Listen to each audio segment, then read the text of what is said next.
있어요. SK 하이닉스도 부자 아빠의 로 소개했던 종목이죠. 그래요. 선물 먼저 말씀드렸고요. 자, 두 번째 선물은요. PDF 제공입니다. 이게 사고력 훈련 실전 학습 자료인데요. 박윤희 대표의 한 땀 한 땀 담겨져 있는 학습 자료를 또 무료로 시청자 여러분들이 한 선물로 저희가 보내드리고요. 다음 선물 또 있습니다. 자, 이거는 사고력 훈련 실전 학습 라이브인데요. 이거는 이제 오늘 방송 끝까지 보시면서 퀴즈를 정답을 맞추시는 분들께 선물로 드리는 거죠. 퀴즈에 정답이 들어 있습니다. 퀴즈의 정답을 맞춰주시고요. 자, 마지막으로 박윤희 대표의 기업 분석 VOD 이것 또한 무료로 저희가 선물로 보내드립니다. 정말 박윤희 대표와 함께하는 목요일 11시 그 어느 때보다 행복한 시간이 아닐까 싶은데요. 사고력 훈련 실전 학습 자료 어떤 내용으로 채워져 있는 건가요? 그러니까 여러분들이 매 회마다 마지막에 퀴즈가 나갑니다. 이 퀴즈의 정답은요. 이 시간 끝나고 바로 들어가시면 바로 확인할 수가 있습니다. 그런데 그러기 위해서 여러분들이 무료 가입을 하셔야 된다는 거죠. 그래요. 그리고 기업 분석을 왜 여기다 15개 강의를 넣었느냐면요. 자칫하면 이 강의가 너무 기술적인 분석이 치중된 것이 아닌가라는 그래요. 생각을 하실 수 있는 분들도 있어서 기업 분석을 배울 수 있는 좋습니다. 강의를 15개를 준비했습니다. 좋습니다. 이 구성을 다해서 박윤희 대표가 우리 시청자 여러분들을 위해서 특별하게 선물로 여태까지 한국경제TV에서 나온 선물 중에 가장 세다. 네. 시청자 여러분들을 위한 무료 선물이니까요. 지금 전화 주시면 되겠습니다. 하단 자막에 나가 있는 전화번호로 전화를 주시면 되는데요. AR 있습니다. 1551-3495 전화 주시면요. 우리 시청자 여러분들을 위한 무료 선물 보내드리겠고요. 자, 그리고 또 저희 프로그램은 사실은 아쉬운 게 하나 있어요. 중간부터 보면은 좀 어려워요. 1강부터 다시 보기를 하셔야 되거든요. 네. 근데 1강 또 무료로 보실 수 있게끔 저희가 유튜브에 박윤진의 돈 버는 두뇌 만들기 이렇게 검색하시면요. 1강부터 무료로 또 올려놨으니까요. 보시면서 이 지금 말하는 오늘은 저희가 3강을 만나볼 텐데요. 네. 8강까지의 완벽한 돈을 벌 수 있는 두뇌로 재탄생해 보시기 바라겠습니다. 자, 시청자 여러분들 많은 참여 부탁드리겠고요. 자, 오늘도 바로 출발해 보도록 하겠습니다. 자, 먼저 커리큘럼 오늘의 이야기는 바로 3강입니다. 순환적 세계관에 대해서 살펴볼 텐데요. 1강, 2강 지난 시간에 반응이 너무너무 뜨거웠습니다. 오늘은 3강 주식 음양론에 대해서 이야기를 할 텐데 오늘 주식 음양론 맛배기 한번 보여주시죠. 우리 기훈 씨는 음과 양 하면 뭐 생각나요? 해와 달. 좋아요. 네. 또 그리고 음봉, 양봉. 음봉양봉. 네. 남자, 여자. 남자, 여자. 네, 그래요. 일단 여기까지. 네, 그래요. 그래서 그런 것들로 이루어진 주식과 연관된 이야기도 정말 주목이 되는 주식 음양론이 아닌가 싶습니다. 그래서 5강, 6강, 7강, 8강 이렇게 쭉 이어집니다. 종목 선정의 미학, 수급의 바른 이해, 대장주 올라타기, 본상승, 임박 시그널. 이것 또한 다음 주 매주 목요일 11시에 차근차근 여러분과 함께 할 테니까요. 끝까지 저희와 함께 해주시기 바라겠습니다. 자, 그러면 오늘도 이제 본격적인 강의 들어가기 전에 우리 시청하고 계신 시청자 여러분들의 생각을 먼저 열어놓고 그리고 이 강의를 만나봐야 될 것 같습니다. 이 오늘 또 10가지 네. 주식 격언 그리고 박윤진 대표가 중요하게 생각하고 있는 이야기들 정리해 주셨는데요. 바로 만나볼까요, 대표님? 그럴까요? 자, 첫 번째 하루 이틀에 뭐는 타지 마라. 네. 하루 이틀에 뭐를 타지 말아야 될까요? 잔파도는. 잔파도. 네, 너무 뭐 일희일비하지 말라. 일희일비하지 마라. 이런 네. 이야기가 되지 않을까 생각합니다. 좋습니다. 그다음에 두 번째는요. 무엇의 주가 등락 대세 전환일 경우가 많다. 자, 어떤 주가 등락일까요? 자, 10%. 그러니까 이 의미는 플러스 10%, 마이너스 10% 둘 다를 의미하는 겁니다. 대세 전환. 그러니까 상승 전환, 하락 전환을 의미하는 거겠죠. 네. 자, 그리고 어떤 자금으로 투자를 해야 될까요? 여유 자금이겠죠. 당연히 이거는 그렇게 보면 되고요. 여유 자금으로 투자해라. 그다음 무엇을 모르고 시세에 뛰어들지 말라라고 하는데요.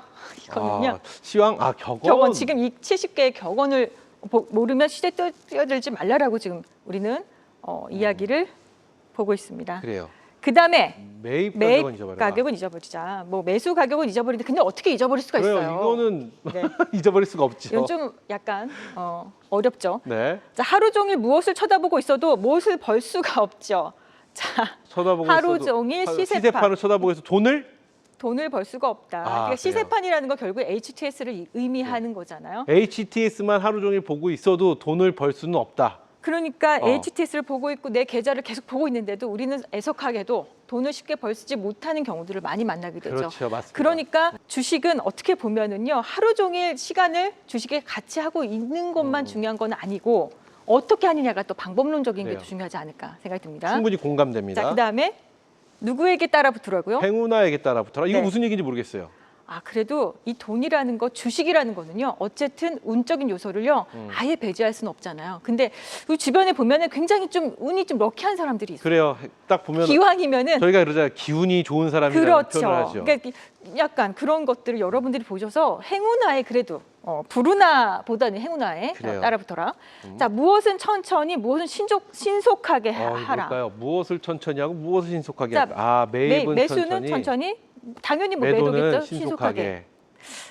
음, 이거 당연한 말 같은데 이 진짜 어려운 것 같아요. 28번이 참 어려운 것 같습니다. 네, 이건 좀 어려운 영역이지 않을까. 음. 자, 그다음에 나누어서 당연히 사고 나누어서 팔아라. 뭐 되겠죠.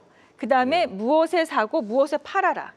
자, 소문에 사고 그렇지, 뉴스에 팔아라. 팔아라. 맞죠? 이게 이제 오늘 격언이었습니다. 그래요. 이 격언들 이게 사실은 이게 총 70가지로 준비되어 있으신 거죠. 네. 70가지의 격언, 생각 열기의 주식 격언 70가지를 네. 매 시간 앞에 저희가 이렇게 짧게 달아보는데 이게 그냥 쉽게 잊혀질 수 있는 이야기임에도 불구하고 우리가 꼭 한 번씩은 생각을 해볼 필요가 있다. 근데 이렇게 한번 여쭤볼게요. 이 이야기를, 이 격언을 왜 알아야지만 이 대표님의 강의를 접근하는데 생각이 열릴까요? 저는요, 사실은 제가 주식에 굉장히 몰입해 있을 때 여러분들 믿어지신지 모르겠는데 저 이 70가지를요, 제가 번호랑 이 문구를 다 외웠었어요. 그래서 예를 들어 38 하면 딱 그냥 바로 나오게끔, 뭐 40번 하면 딱 나오게끔. 왜 그러냐면 우리가 실시간 매매를 하거나 우리가 어떤 순간에 항상 맞이할 때 결정하는 데 있어서 결정이 자꾸 장애가 생기잖아요. 그런데 이 격언들이 그때그때마다 튀어나와서 저는 굉장히 도움받았거든요. 그래서 저는 정말 70개를요, 번호부터 순번까지 다 외웠던 기억이 납니다. 지금은 그렇게까지 외우고 있지 못하지만 이미 오래전에는 이 70개를요, 벌써 그게 한 15년 전인 것 같아요. 그렇게 했던 기억이 있습니다. 그래서 여러분들께 이거를 펼쳐내서 가지고 왔습니다. 좋습니다. 박윤진 대표가 이렇게 꼼꼼합니다. 박윤진 대표가 굉장히 꼼꼼하고 박윤진 대표 이렇게 꼼꼼한 면을 갖고 계시고 이렇게 디테일하고 예리하고 이런 능력이 굉장히 출중하시는데 저는 저만의 능력이 있습니다. 무슨 능력이 있으십니까? 저는 그 대세를 읽어요. 그러면 요즘 대세는 누가 봐도 박윤진이다. 이런 말씀을 좀 전해드리고 싶은 게 박윤진 대표가 저랑 방송 목요일날 11시만 하는 게 아니잖아요. 수요일날도 하죠. 수요일날 저희가 진짜 주식 3부에서 함께하고 있는데 네. 거기서 말씀하신 종목들도 깜짝 놀랄 만큼 코스피 제가 돌파 나온다 그랬죠? 그렇죠. 코스피 돌파. 유일하게 네. 돌파 나온다고 했던 것도 맞춰주시고 네. 요즘 대세 박윤진이다. 이렇게 근데 제가 코스피 돌파를 맞출 수 있었던 이유는요. 네. 지금 이 강의에 다 들어있어요. 여기에 네. 다 비밀이 다 들어있기 때문에 여러분들은요, 이걸 본 순간 제가 박윤진 대표라는 사람이 왜 코스피가 저렇게 급등 나오고 돌파가 나올 걸 예상했는지를 대번 알 수가 있습니다. 좋습니다. 그럼 돈 버는 두뇌 만들기 그 세 번째 이야기 주식 음양론 지금 바로 출발합니다.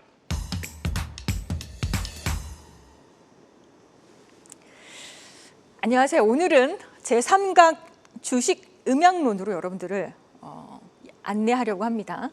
이 주식이라는 것을 가지고 음양을 이야기한다?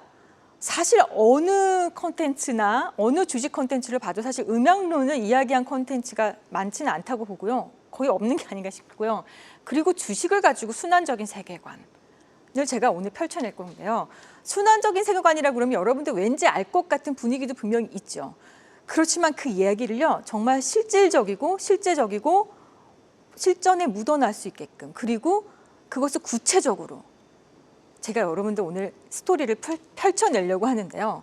자, 순환적 세계관, 주식 음양론에는 어떤 이야기가 펼쳐질지 오늘도 많은 주목해 주셨으면 좋겠습니다.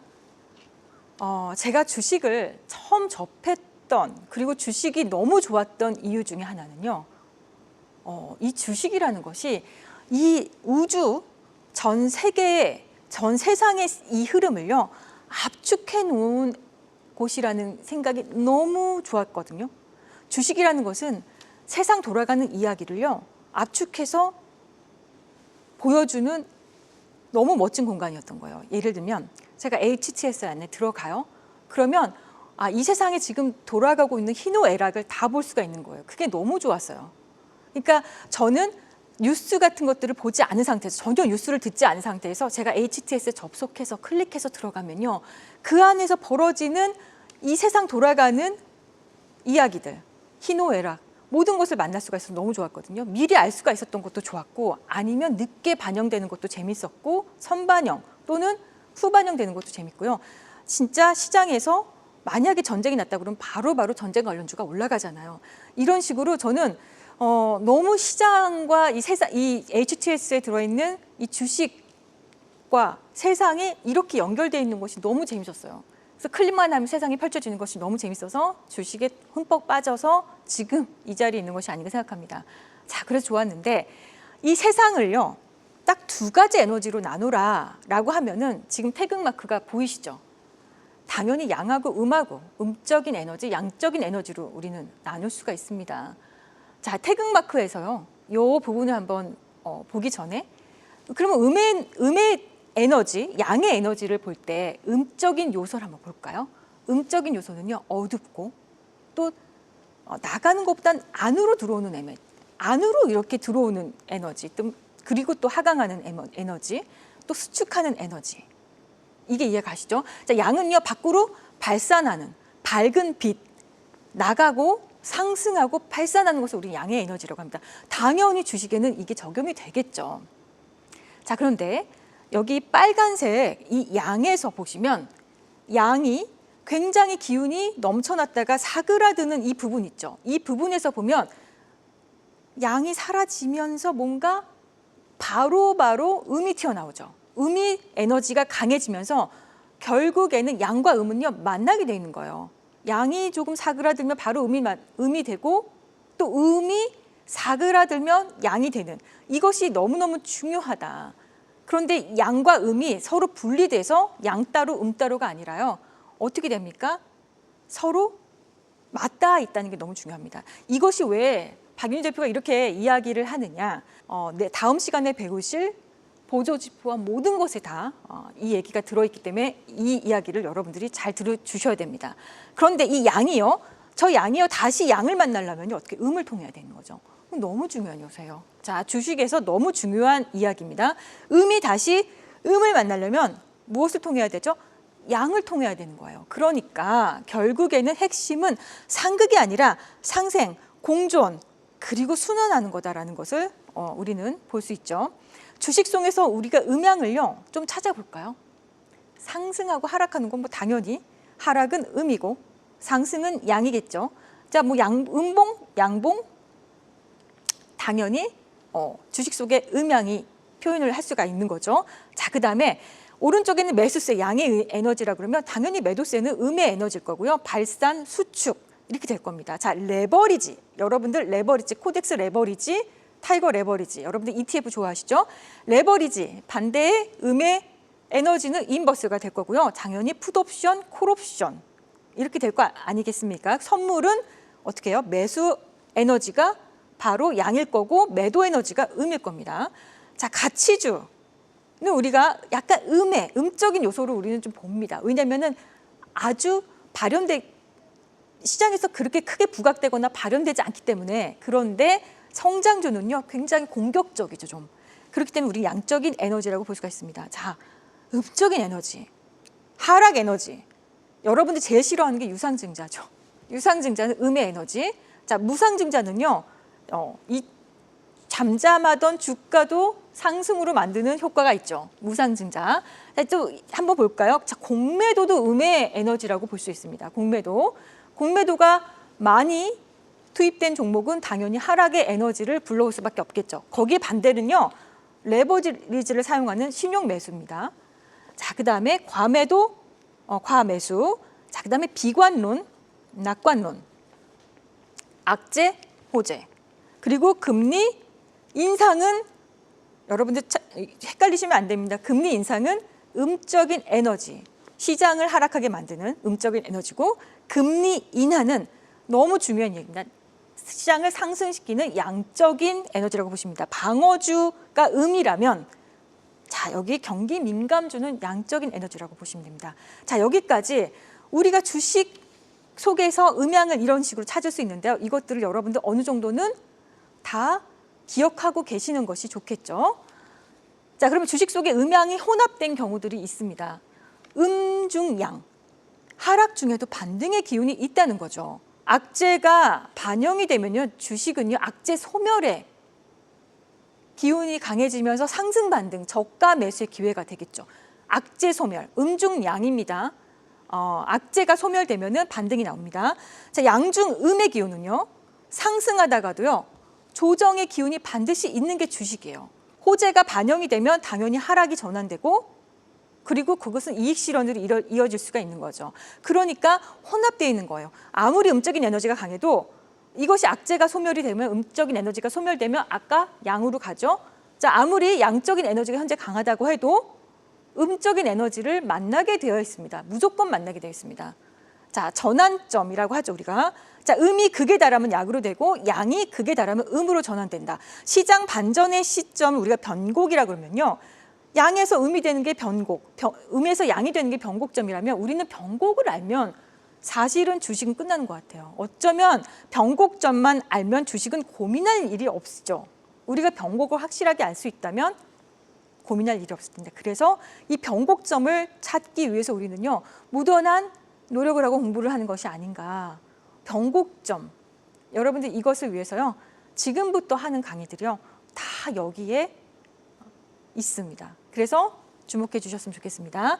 자, 양이요, 지금 이게 지금 주가인데요. 어떤 주가인데요?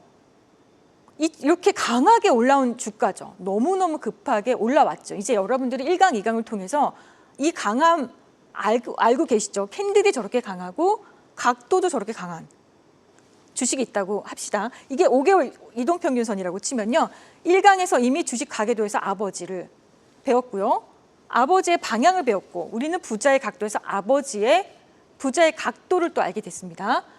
자, 그런데 이 선 있죠, 까만 선, 이거를 우리가 5선, 5개월 이동평균선이지만 5주에도 있고요, 일봉에도 있고 60분 봉에도 5선이 있다 그랬죠. 이 5선을요 우리가 살고 있는 집이라고 표현 한번 해보자고요. 그리고 아니면 5선을 우리가 밟고 있는 그라운드, 땅이라고 생각을 해보자고요. 자, 지금 이 집과 땅, 이 새가 지금 땅을 딱 발에 닿고 있는 게 보이시죠? 이 선이 있잖아요. 이 5선이 집과 땅이라 그러면 지금 주가가요 집과 땅에서 지금 멀어져 있죠. 자, 저 멀어져서요, 이 멀어져 있는 게 여러분들 눈에 보이시죠? 육안으로. 그것을 우리가 이평선에서 떨어져 있는 정도를 이격도라고 합니다. 자, 이격이라고 하는데 이평선과 떨어진 정도이고요. 이것이 이격이요 부담스러워지는 순간이 옵니다. 저렇게 가파르게 올라간 주식은요 반드시 그 이격이 부담스러운 순간이 옵니다. 만약에 저렇게 이격이 부담스러울 때는 어때요? 사람이 땅에서 멀어져 있으면, 공중 부양돼 있으면 어떻게 돼요? 좀 불안하죠. 항상 사람은 어딘가 바깥으로 뛰쳐나갔다가도 다시 집으로 회귀하게 돼 있죠. 집으로 복귀합니다. 그래서 제가 땅과 집을 여러분들에게 소개를 한 거고, 자, 이격이 부담스러울 때는요 이렇게 내려오면 되죠. 다시 땅을 밟으면 되는 겁니다. 공중부양이 부담스럽다면 땅을 밟으면 되고요, 다시 집으로 돌아오면 되는 거죠. 근데 사실 주식의 사건, 사고는 다 여기서 벌어집니다. 저 이격에서 땅으로 내려올 때, 땅을 다시 밟거나 다시 집으로 들어올 때 우리는요 사실은 주식의 사건, 사고는 여기서 벌어진다고 보시면 돼요. 이거 여러분들 지난 시간 1강, 2강에서 했죠. 내 주식이 현재 답답하다라고 했을 때 우리가 범인 찾기를 했잖아요. 자, 범인 찾기 할 때 방향을 봤고요, 1강에서. 자, 각도도 봤어요. 방향도 멀쩡하고 각도도 멀쩡한데 왜 지금 빨리 주식가가 안 가고 주가가 왜 이렇게 답답할까요? 한 가지만 더 배웁니다. 방금 배웠던 이격입니다. 자, 5월선은 장기 추세라고 표현했죠. 그래서 5월선으로 5개월 이동평균선으로 다시 이격 조정 중일 때도 여러분들 주가가 답답해져요. 방향도 상승이고 각도도 굉장히 센데 다시 이격이라는 거를 메우게 되는, 그러니까 5개월 이동평균선이 다시 5선으로 복귀할 때, 이 주가가 5개월 이동평균선으로 다시 복귀할 때 우리는 그것을 조정이라고 하고요. 5주선도 마찬가지입니다. 5선으로 붕 떠 있는 공중부양되어 있던 주가가 다시 5주선으로 땅을 밟고 내 집으로 복귀할 때 이때를 우리가 이격 조정이라고 얘기합니다. 자, 그러면 일봉도 마찬가지겠죠. 일봉에서도요, 주가가 공중부양돼서 붕 떠 있는 경우가 있어요. 이격이 벌어지는 경우. 자, 그때 우리는 제가 여기서는 조정이라는 표현 안 쓰고 눌림이라고 썼죠. 60분 봉에서도요, 5선으로 이격을 좁히는 이 경우 눌림으로 제가 표현했어요. 그래서 조정, 월봉, 주봉은 조정이라고 이야기하고요. 눌림, 일봉하고 60분 봉은 눌림으로 표현했습니다. 자, 그러면 한번 볼까요? 5월선의 이격은 제가 조정이라고 표현했어요. 자, 월봉을 보이세요? 이거 무슨 종목인지 모르지만 월봉을 볼게요. 자, 여기 공간이 붕 떠 있습니까? 공중부양이 크진 않지만 어느 정도 있어요. 자, 또 공중부양 됐습니까? 5월선에서 조금 멀어져 있죠, 살짝. 공간이 비어 있죠. 자, 여기는요, 공간이 되게 많이 벌어졌죠.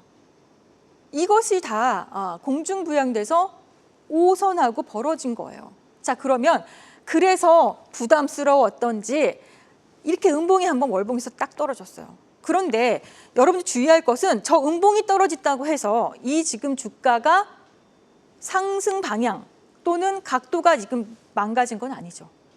아직도 살아있는 겁니다. 아버지의 각도가 너무 세고 또 상승 방향이 아직도 유지가 되고 있는 거예요. 저 음봉에 너무 두려워할 필요는 없지만 이것을 일봉으로 표현하면요, 저 월봉에서 벌어진 이격을 메꾸는 저 과정이요, 일봉에서는 이렇게 표현이 돼요. 어마어마하게 폭락한 것처럼 보이잖아요.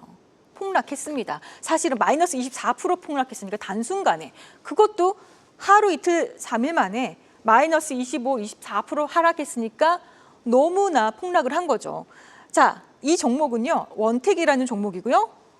제가 이거를 9월 8일 날 이 이미지를 따온 거니까, 그렇다면 이 종목은요, 일봉상에서 보면요, 거의 죽은 것 같은, 뭔가 사단이 벌어진 것 같은 일이 벌어지지만 사실은요, 좀 지나고 보니까 다시 이렇게 급등이 또 나와요. 잘 나와요. 왜 급등이 잘 나왔을까요? 자, 여기서 5개월 이동평균에서 아버지가 부자 아빠기 때문에 금방 이렇게 올라오는 거예요.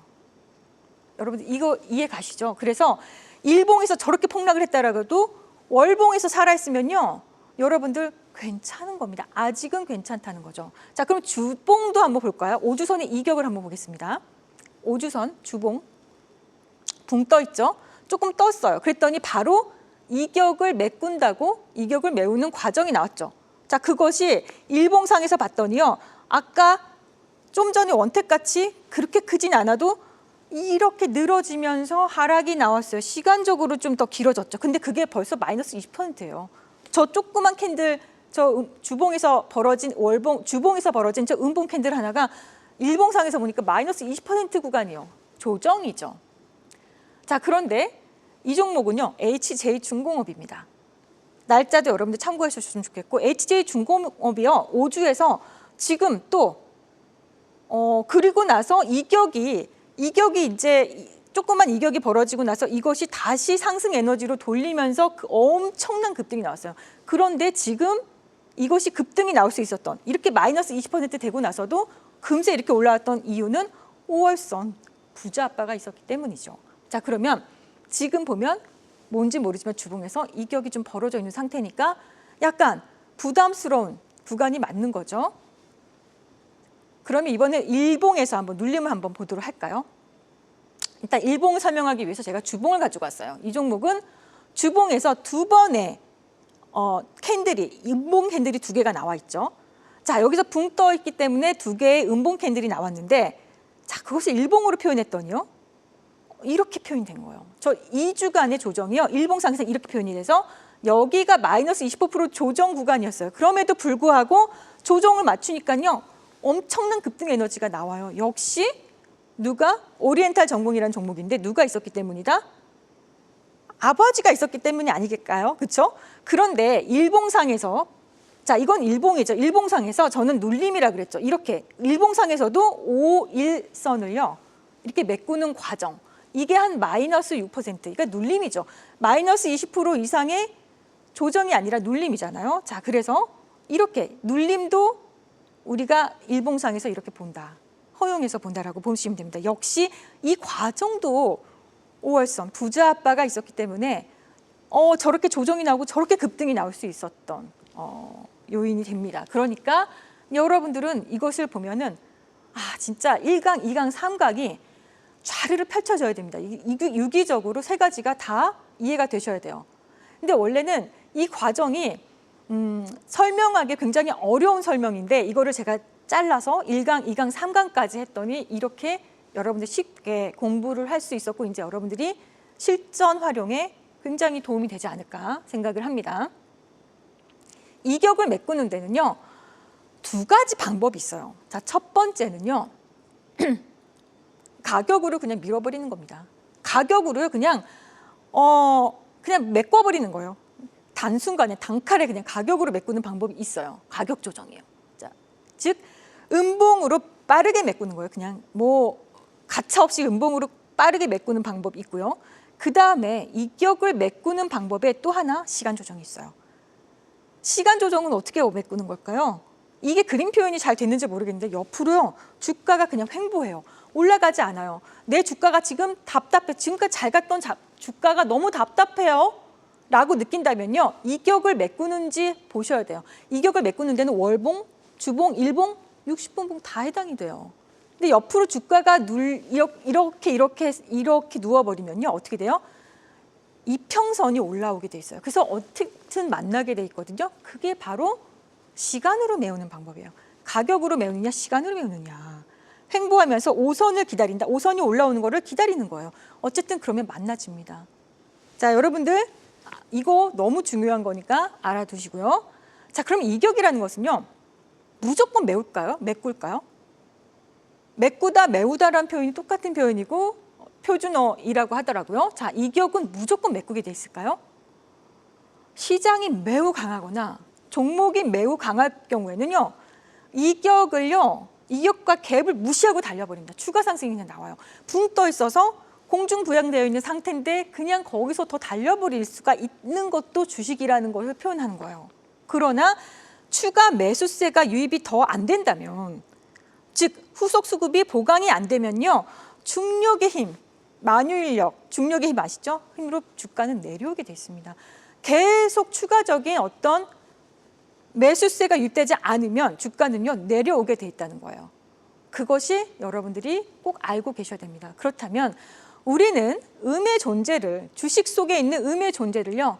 아름다운 조정이라고 저는 표현을 하고 싶어요. 작전상 후퇴도 전략이라는 저 문구가 있죠.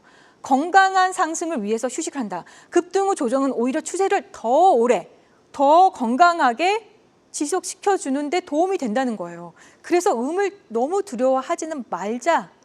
음을 우리가 즐길 수 있어야 된다는 거죠. 자, 그리고 저 급등하던 종목에요. 나도 올라타고 싶은데 너무 급등하니까 여러분들 올라타지 못하는 경우가 있잖아요. 그러면 여러분들 그때 음이 나왔을 때 매수할 수 있잖아요. 그러니까 새로운 매수 기회를 제공도 하기도 하죠. 기존 투자자에게는 리스크 관리 기회 또는 추가 매수할 수 있는 기회라고 보면 되고 신규 투자자에게는요. 그동안은 쳐다만 보고 있었다가 음이 나오니까 신규 매수의 절호의 기회가 된다는 거죠. 이것이 너무 중요하다. 그래서 음의 존재를요. 저는 감히 아름다운 조정이라고 표현을 하고 싶어요. 이해가시죠? 자, 그러면 지금까지는 양과 음을요. 이 세상의 에너지 또는 주식시장의 에너지를 제가 딱 2가지 양과 음으로 표현했습니다. 그러면 4단계로 표현을 할 수가 있냐.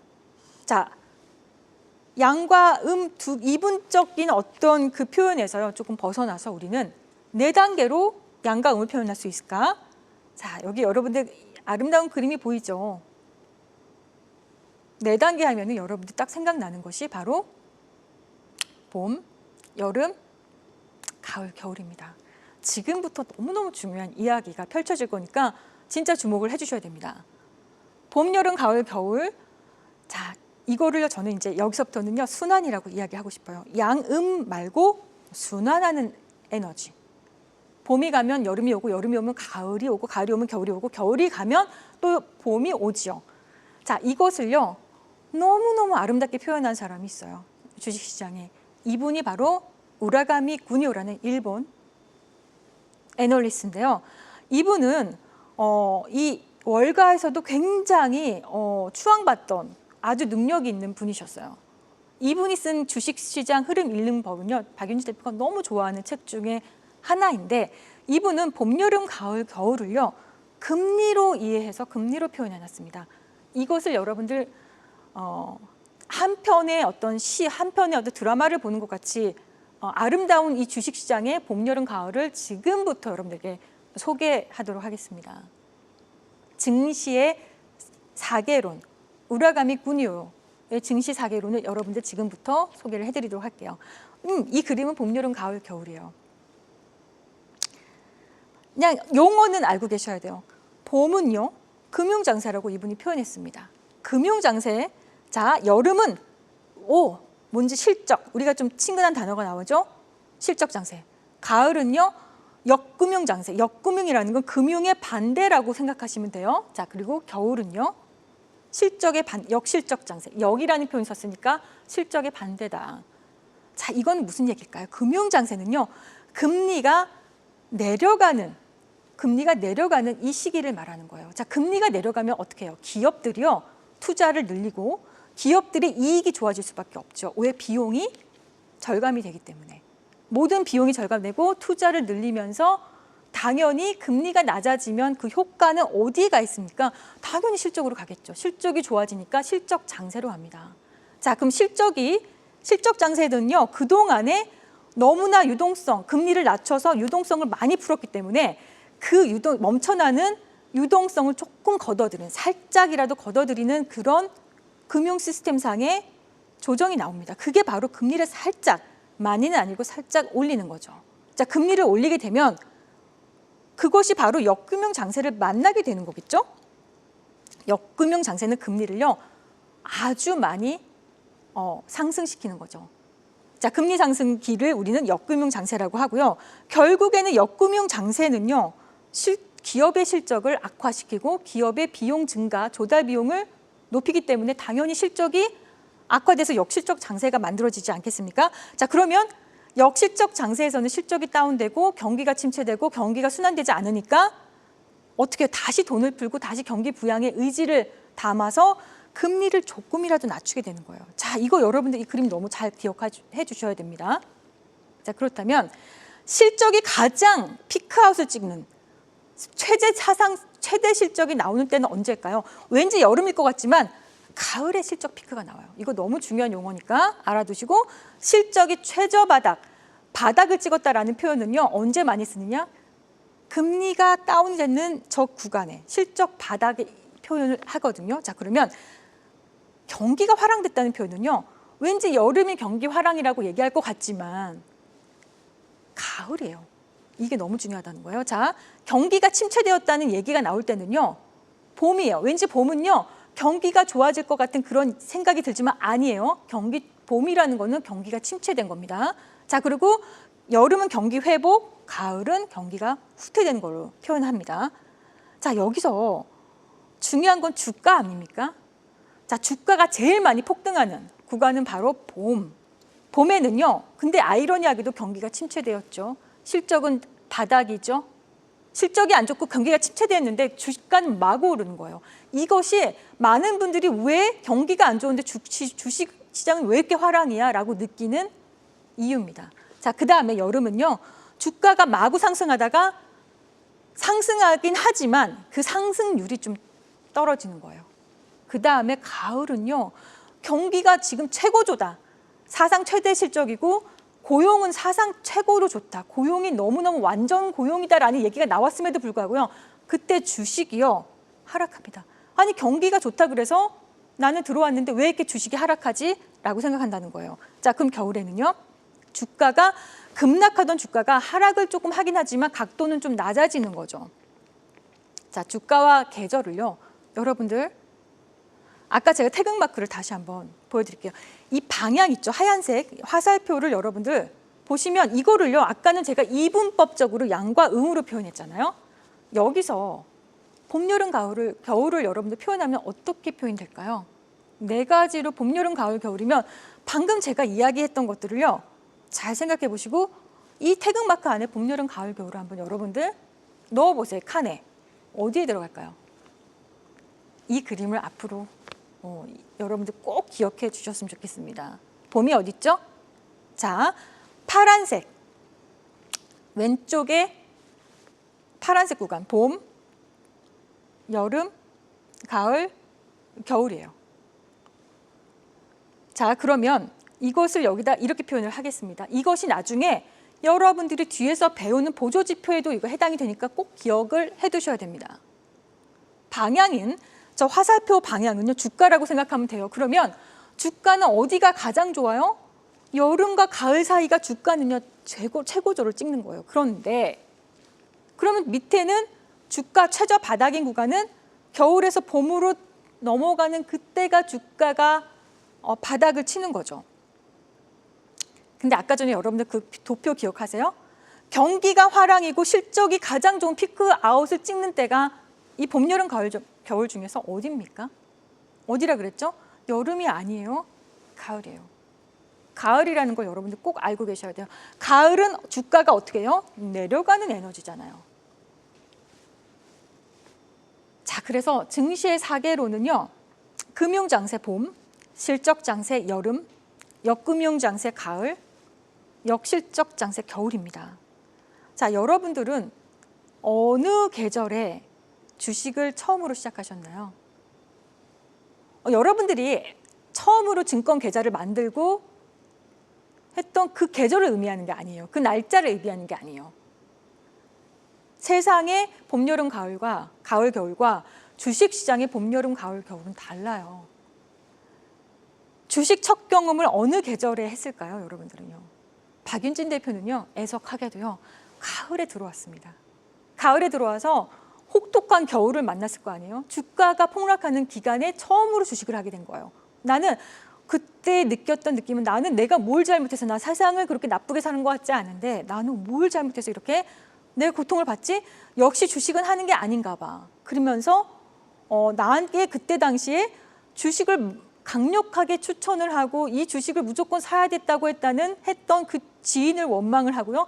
제 스스로를 자책을 하면서 가을의 시기에 들어온 걸 모르고 있었던 거예요.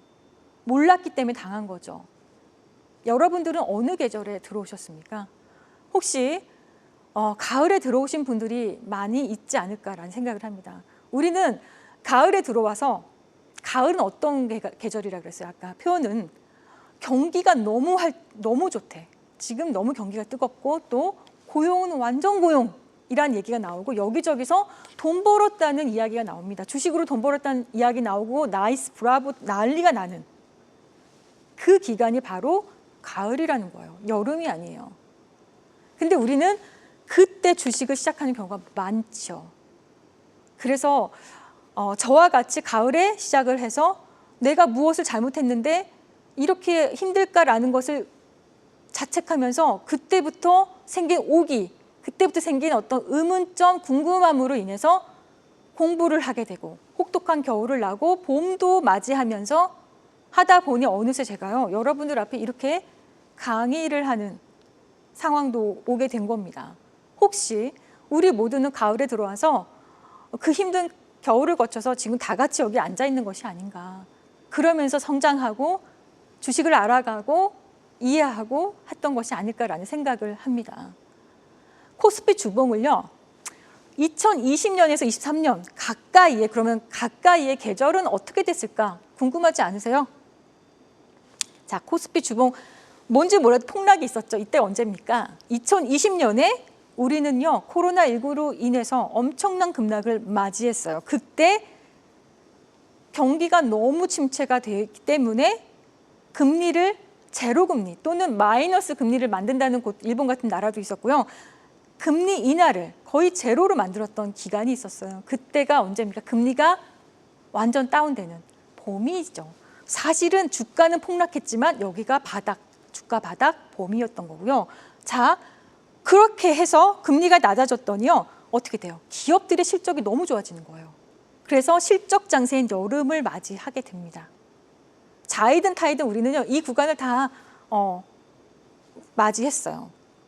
그리고 나서 실적이 좋아지니까 가을로 넘어가는데 우리 금리 인상 언제 했는지 기억하세요? 2022년 3월부터 기준금리가 인상이 시작이 됩니다. 그랬더니 주가가 어떻게 돼요? 확 떨어졌죠. 이게 바로 역금융 장세가 시작된 거죠.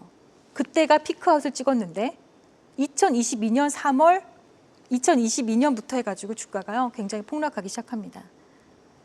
혹독한 겨울이 오는데요. 역실적 장세, 당연히 금리를 인상했기 때문에 기업들의 실적은 악화가 될 수밖에 없잖아요.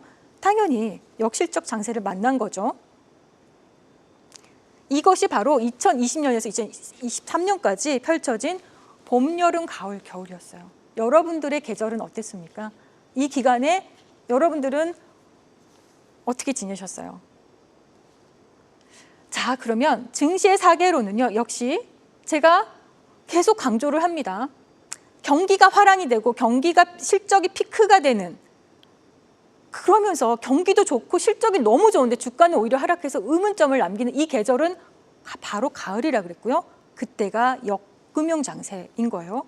자, 그래서 보면 역금융 장세에서는 금리는 상승하면서 실적이 조금씩 슬로우 다운되면서 주가는 이제 폭락하는.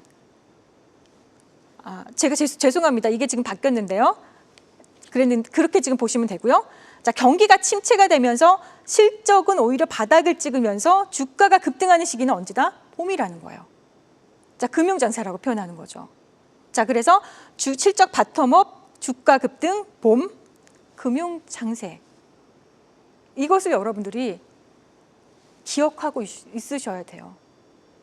이것을 몰랐기 때문에 우리는 어느 계절에 주식 투자를 시작했는데 또는 주식 투자를 시작하고 나서 지금이 어느 계절인지 모르는 경우들이 너무 많은 거죠. 이해 가시죠?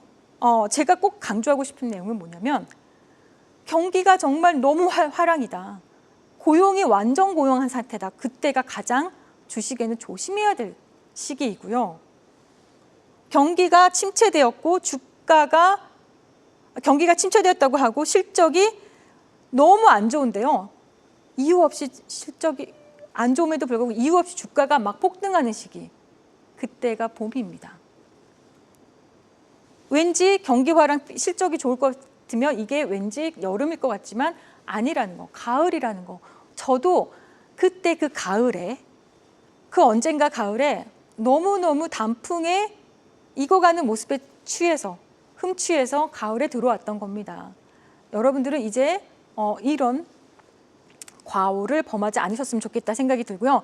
현명한 투자자라면 봄, 여름, 가을, 겨울에 봄에는 씨앗을 심고 여름에는 수확을 즐기되 가을에는 정리를 하고 겨울에는 침묵 속에서 다음 봄을 준비하자. 제가 써놓고도요. 소름이 좀 돋습니다. 이게 약간 닭살 돋아요. 이 표현이. 자, 그런데 여기서 중요한 건 실적 발표를요. 여러분들이 잘못 알고 계신 게 있어요. 실적 발표는요. 엄청나게 매우 후행적이에요. 매우 후행적.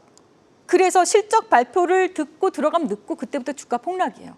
실적이 좋다고 해서 들어갔는데 나는 왜 실적이 좋아서 들어갔는데 뉴스가 나왔는데 이거 왜 주식이 왜 하락해요? 하고 질문하시는 분이 너무 많으세요. 실적은 매우 후행적. 하지만 주가는요. 먼저 선행해요. 주가는 매우 또 선행적이에요.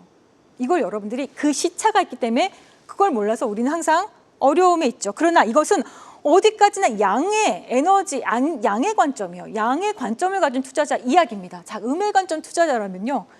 언제 들어오는 게 맞아요? 가을과 겨울을 즐기겠죠. 가을부터 스키 탄다는 얘기가 나오는 거예요. 자, 무슨 스키를 탑니까? 가을부터 스키를? 네. 인버스, 굿버스죠. 선물, 매도, 풋옵션 등등. 가을에 이미 스키를 타는 것이 바로 음의 관점의 투자자들의 이야기 아니겠습니까? 자, 근데 우리 투자자들의 깊은 고민이 하나 있죠. 자, 순환한다고 그랬어요. 증시는 순환적 세계다. 자, 그런데 우리의 삶은요, 끝이 있어요. 순환하지 않아요. 우리는요, 우리의 삶은 끝이 있어요. 그래서 안타까운 거는 증시는 계속 순환하는데 우리의 삶은 끝이 있기 때문에 우리가 그렇게 힘들어하는 거예요. 그러니까 제가 우스갯소리로 이런 얘기를 합니다. 주식을 고민하는 어떤 투자자님에게 주식은 고민하지 마라. 여러분이 미안하지만 여러분들이 진짜 수명을 다해서 목숨을 다해서 땅속에 묻히는 그 순간까지도 여러분들이 걱정했던 그 주식은요 계속 HTS에서 팔딱팔딱 움직일 겁니다. 그런데 문제는 우리의 삶이 끝이 있기 때문에 고민이 되는 거죠. 그러면 우리는요 투자를 어떻게 해야 되는 걸까요? 그래서 어려운 거죠. 그러니까 주식 고민하지 말고 차라리 여러분들의 삶을 더 고민하라고 저는 그런 표현을 쓸 때가 있거든요. 그게 좀 안타까워요. 그러니까 내가 살아있는 동안 내가 더 나이를 먹어가는 그 과정 속에서 우리 수명이 다 점점 소멸되는 그 속에서 주식시장은 계속 순환할 건데 거기서 우리는요 어떻게 투자를 해야 될까? 이 고민이 되는 거죠. 그렇다면 여기 앉아 계신 여러분들, 지금 이 방송을 보고 계신 여러분들에게는요 누군가는 10대일 수도 있고 누군가는 20대, 지금 누군가는 30대, 누군가는 40대, 누군가는 50대, 누군가는 60대, 70대를 지나시는 분들이 계실 거예요. 나이를 이야기하는 겁니다. 그렇다면 우리에게 남아있는 봄은 몇 번이나 있을까요? 이 얘기를 여러분들한테 꼭 하고 싶은 거예요. 박윤진 대표가 반 100년, 50년 인생을 살았다고 칩시다고요. 그렇다면 지금 저에게 주어진 봄은요. 봄이 좋다면서요. 봄은 얼마나 남았을까? 몇 번이나 봄이 남았을까를 우리는 생각을 해야 되는 거죠. 추운 겨울을 사느라 고생한 그대, 이제 나의 봄으로 오세요라는 이 문구가 여러분들 마음속에 뭉클하게 다가와야 됩니다. 그래서 우리에게 봄은 몇 번이나 올 것 같은가? 이것이 여러분들이 한번 고민해 볼 문제다. 그렇다면 오늘의 사고력 퀴즈도 나가야 되겠죠? 종목들이 하이닉스, 효성중공업, 미래에셋증권, 세진중공업 최근에 핫했던 종목들이 많이 들어가 있네요. 자, 이 중에서요. 자, 본론으로 들어가서 5월선 이격 조정, 5주선 이격 조정, 5일선 이격 조정이 예상되는 종목을 맞춰보는 거예요. 자, 그리고 5월선의 이 중에서 이격 조정이 이제 마무리돼서 뭔가 올라갈 수 있는 종목이 있을까? 이것도 여러분들 한번 찾아보시는 겁니다. 이거 정답은 어떻게 본다고요? 정답은 박윤진 대표 홈페이지에 가면은 있어요. 홈페이지에 들어가려면 당연히 로그인해야 되고 로그인하려면 여러분들 무료 이 가입 아시죠? 거기서 정답을 바로바로 보시면 되고요. 자, 진짜 중요한 퀴즈가 하나 더 있어요. 오늘은 2025년 9월 18일입니다. 이 방송이 나가는 날짜예요. 지금 증시는 어느 계절에 있을까요? 봄일까요? 여름일까요? 가을일까요? 겨울일까요? 여기에 대한 해답은요. 제가 좀 전에 말씀드렸던 것처럼 박윤진 대표 홈페이지에서 바로 만나보실 수 있습니다. 자, 오늘은 3강 순환적 세계관 주식 음양론에 대해서 공부했습니다. 네, 이렇게 해서 오늘도 알찬 강의 박윤진 대표와 함께 만나봤습니다. 자, 늘 항상 아쉽습니다. 아쉬운 시간을 함께 할 수 있게끔 박윤진 대표가 아주 특별한 선물을 준비해 주셨습니다. 박윤진 대표의 선물. 자, 박윤진의 돈 버는 두뇌 만들기 시청자 여러분들을 위한 선물이 준비되어 있는데요. 4가지 구성으로 되어 있습니다. 자, 첫 번째 센 주식 종목 리포트를 저희가 선물로 무료입니다. 드리고요. 또 사고력 훈련 실전 학습 자료 PDF로 박윤진 대표가 준비한 선물 보내드리고요. 자, 사고력 훈련 실전 학습 라이브 교육인데 이거는 앞서 강의에서 말씀하신 그 퀴즈의 정답 이거 모르시는 분 안 계시지 않을까 싶습니다. 정답을 맞춰주시면 되겠고요. 그리고 박윤진 기업 분석 교육 VOD까지 포함이 되어 있는 이 선물을 박윤진 대표가 통 크게 무려 4가지 구성을 우리 시청자 여러분께 선물로 보내드리니까요. 우리 시청자 여러분들의 많은 참여 부탁드리겠습니다. 1551-3495로 전화 주시면요. 박윤진 대표의 통 큰 선물 꼭 받아보실 수 있습니다. 자, 이 선물 구성 중에서 박윤진 대표 하나하나가 다 소중한데 요즘 시청자 여러분들이 가장 좋아할 만한 선물은 뭔가요, 대표님?